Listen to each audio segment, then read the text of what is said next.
ठाकुर जी आखिरकार अहाना और तीनों बहुओं को इज्जत और सम्मान के साथ घर वापस ले आते हैं।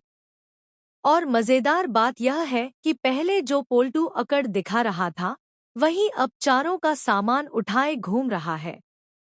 दरअसल कहानी शुरू होती है जब अहाना अपनी सास दुर्गा देवी को तीर्थ यात्रा के लिए भेज देती है। पोल्टू को यह खबर पहले ही मिल जाती है और वह घर में हंगामा खड़ा कर देता है। सबसे ज्यादा वह अहाना पर गुस्सा निकालता है क्योंकि दोनों की कभी भी नहीं बनी। पोल्टू साफ कह देता है कि अहाना और मझली बहू को घर से निकाल देना चाहिए। हैरानी की बात यह थी कि अर्जुन ने भी पोल्टू का विरोध नहीं किया। यह देखकर अहाना का दिल टूट जाता है। घर छोड़ने से पहले अहाना चेतावनी देती है, सोच समझ लो, कहीं ऐसा न हो कि बाद में पछताना पड़े। लेकिन पोल्टू अकड़ में कह देता है, हाँ, मैंने सोच लिया है, अब निकल जाओ। अहाना, मझली और मीता बहू भी सामान उठाकर घर छोड़ देती हैं। लेकिन असली ट्विस्ट यहीं से शुरू होता है। बहू के जाने के बाद घर का हाल बेहाल हो जाता है।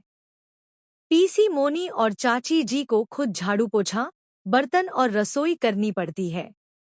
एक ही दिन में सब थक जाते हैं और मान जाते हैं कि बहुओं को घर से निकालना बड़ी गलती थी।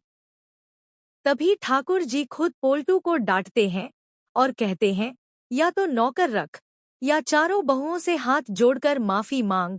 पोल्टू मजबूर हो जाता है और आखिरकार अहाना व बाकी बहुओं से माफी मांगने निकलता है। लेकिन अहाना इतनी आसानी से मानने वाली नहीं है।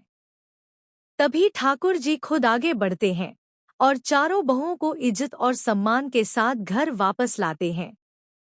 पोल्टू जो कल तक अकड़ में था, आज सिर झुकाए उनका सामान ढो रहा है। अब देखना यह होगा कि क्या पोल्टू की अकड़ सच में टूट गई है या फिर घर आते ही वह फिर से अपनी पुरानी हरकतों पर उतर आएगा।